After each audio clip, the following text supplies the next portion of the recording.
Hello everyone! Welcome back to my channel, Tax Tutorials for MSME. Ang aking tutorial video ngayon ay kung paano gumawa ng quarterly BIR Form 2307 para sa lessor. Ang gagawa ng BIR Form 2307 ay yung lessee, yung nagrerenta ng pwesto sa may-ari ng building. Bakit kailangang magbigay ng BIR Form 2307? Dahil nagbawas ng withholding tax. Sa ngayon, ang aking tutorial video ay para sa rent na ang lessor ay VATable. VAT registered ang lessor. Kaya ang rental ay inclusive of VAT. Pag ganon, ang rent natin ay i-multiply pa sa 12% para makuha ang rent with VAT. Ito yung magiging rent expense ng isang non-VAT registered taxpayer. Pero kung VAT registered taxpayer naman, for non-VAT. Pero kung VAT registered taxpayer, ito mismo ang rent expense. Then, ito ang magiging input VAT. Sa ating point of view ngayon, tayo yung taxpayer lessee.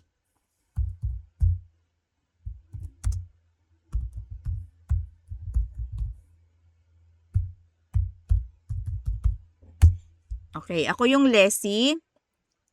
Kaya pag nagbayad ako sa aking lessor, ibabawas ko ang 5% expanded withholding tax. Ang net amount na babayaran ko na lang monthly para sa rental ay 25,447 and 28 centavos. Kapag gagawa ng BIR Form 2307, ito ang gagamiting amount na tax base, ang 23,782.50. Kapag naman ang rent ay ibinigay na inclusive of VAT, kailangan mo munang i-divide sa 1.12. Halimbawa, ang ibinigay na amount ay itong 26,636 and 40 centavos. Ang ating divisor ay 1.12 para makuha yung net of VAT, 23,782.50. Yun. Another example, ang rent ay 25,000. Kung VAT registered taxpayer ang lessor, ang tax base ay 22,321 and 43 centavos. Ganon ang pagkuha ng tax base. Kaya pag nagre-resibo yung lessor, dapat naka-indicate ito sa resibo. PM na lang kayo sa aking FB page ng inyong resibo para i-check natin kung VAT or non-VAT registered ang inyong payer. Basta pag nag-chat kayo, willing kayong maghintay kung kailan ako available na mag-answer ng inyong mga questions. Okay, dito na tayo sa paggawa ng BIR Form 2307. Kung wala ka pang form na manual form, pwedeng mag-download sa website ng BIR. Okay. Punta tayo dito sa website ng BIR. Scroll down lang. Meron ditong BIR forms. Okay. Hanapin lang ang BIR Form 2307. 2307, i-click ito.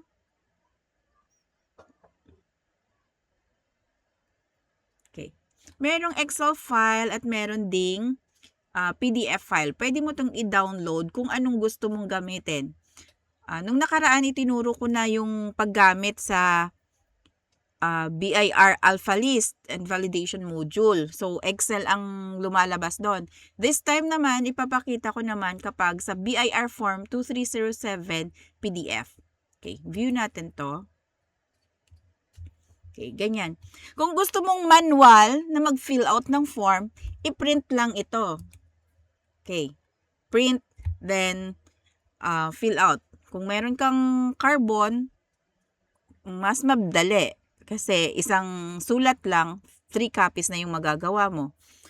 Pero pag wala, pwede kang mag-fill out nito, 1 page, then i-photocopy na lang, then tsaka permahan at ibigay sa lessor kasabay ng pagbayad mo ng rental. Pwede nga naman gumawa nito monthly. Pero mas madali kasi kung quarterly. Kasi for the period, dito, merong first month, second month, third month. So, tax withheld for the quarter na ang iyong ilalagay. Dito na tayo kung paano mag-fill out dito sa computer. Okay. Pwede tayong mag-add ng text. Dito. For the period, halimbawa, ang gagawin ko ay for the period 4th quarter 2025. So, ang 4th quarter ay nag-start ng October 1, 2025.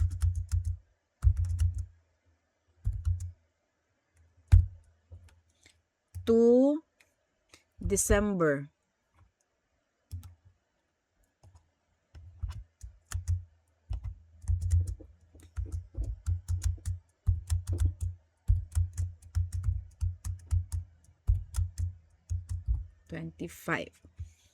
Actually, may nag-request nito, nag-comment sa aking video kung paano daw mismo mag-fill out. Ito na, yung request.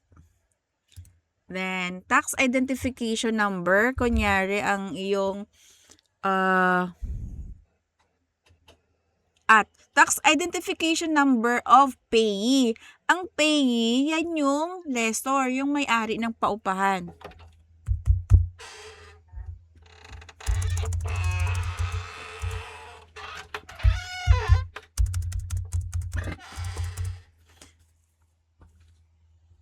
Nagbabayad tayo sa upa. So, ang lessor, siya yung payee.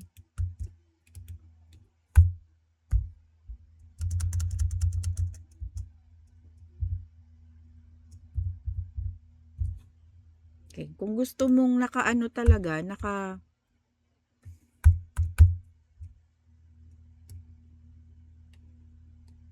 sakto sa sakto sa kanyang mga lines, ayun, pwede nating isakto sa lines.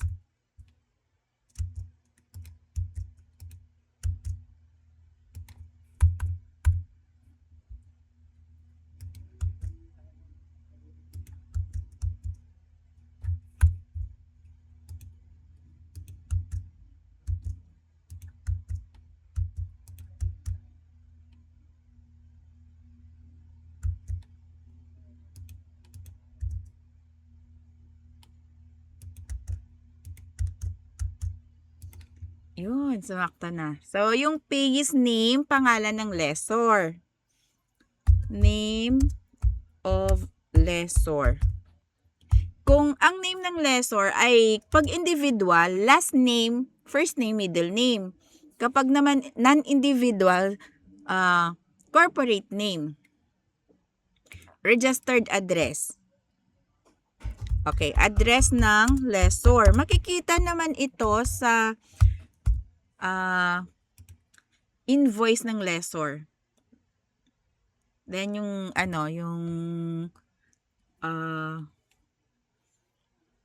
halimbawa 1630 yung zip code.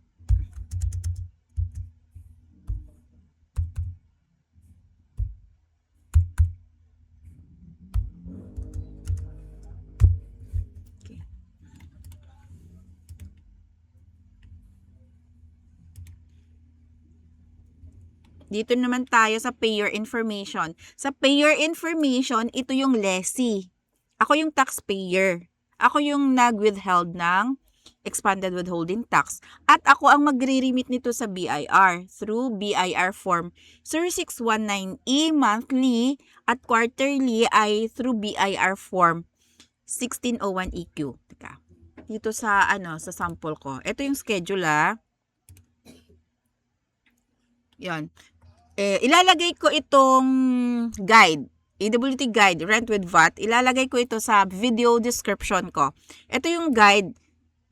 For example, ngayon ay 4th quarter na, no? So, ang 4th quarter, niremit noong October, noong November 10 na deadline. Ang for the month of November, niremit noong December 10. Deadline yung sinasabi ko So, pwedeng mag-file from day 1 to December 10.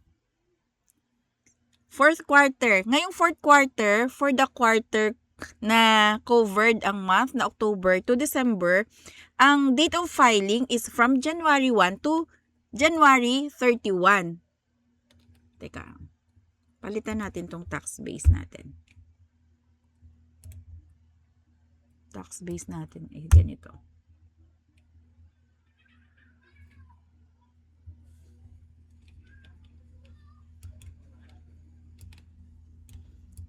Nagbayad noong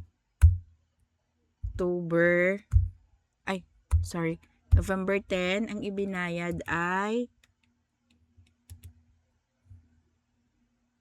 link ko muna.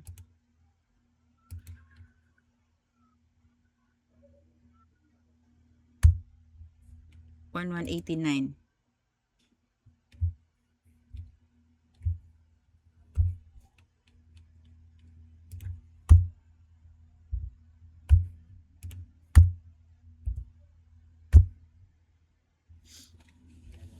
Ito yung tax still due.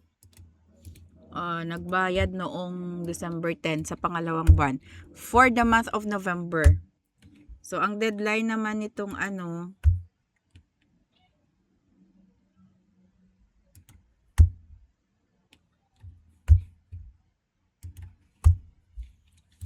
ang deadline nito ay sa January 31, 2026. January 31. January 31, 2026 kasi ang binabayaran natin ay for the 4th quarter 2025. Okay. Ang tax base natin, ito yung gagamitin natin sa BIR form 2307.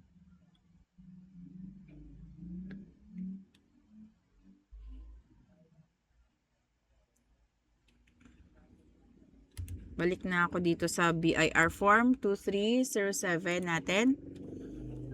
Ang aking tax identification number, yung lagi kong ginagamit kasi sa sa aking tutorial, yung aking tax identification number ay 00 lang. So, para mag-coincide dun sa aking filing ng 1601Q na ang PIN na gagamitin ko ay 00. Ito din muna yung lagay ko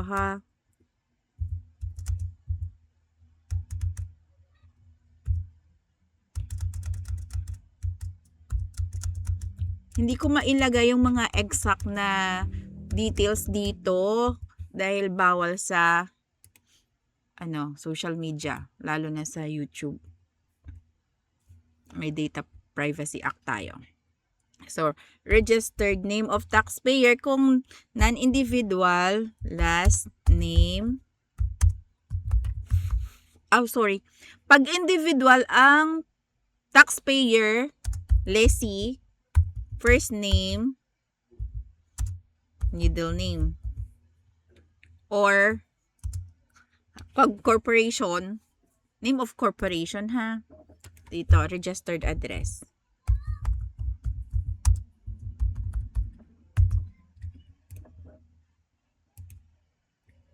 Name of lessee. Lagyan natin ng note na name of lessee ito. Name of lessor. Okay.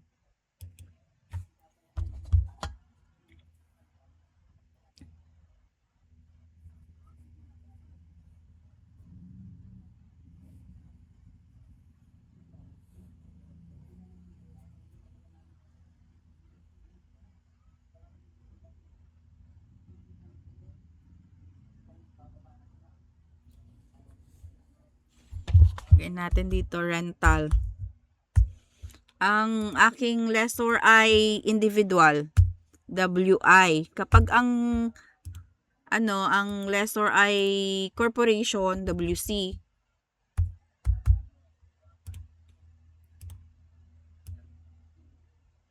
Sa ATC.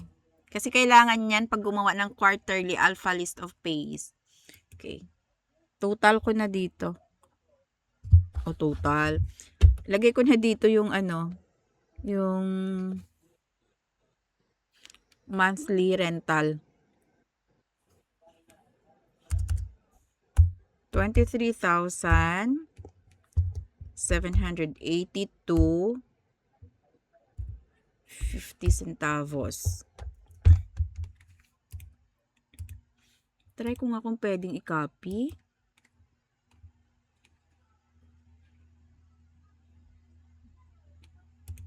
Hindi ko alam pa mag-copy. Type ko na lang.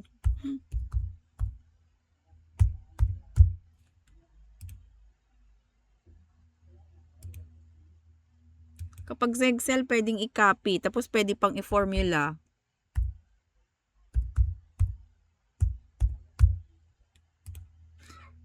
Okay, yung total na for the 3 months. Total na for the quarter. Balik ako doon sa aking guide. 71,347.50.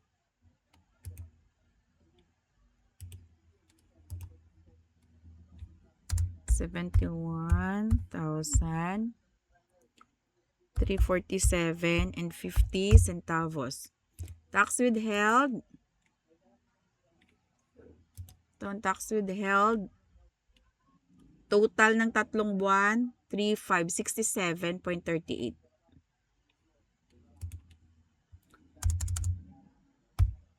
$3,567.38. Okay.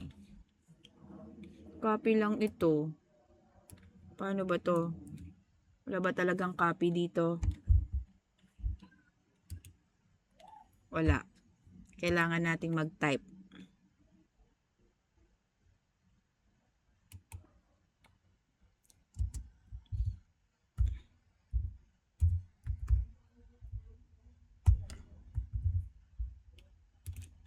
Pag sa PDF, pwedeng mag-copy yata.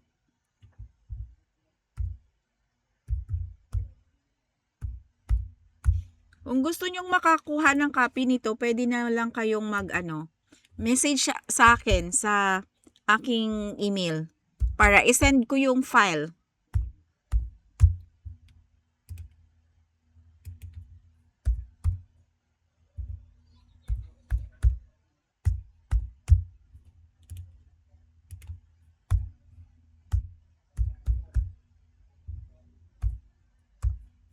Okay.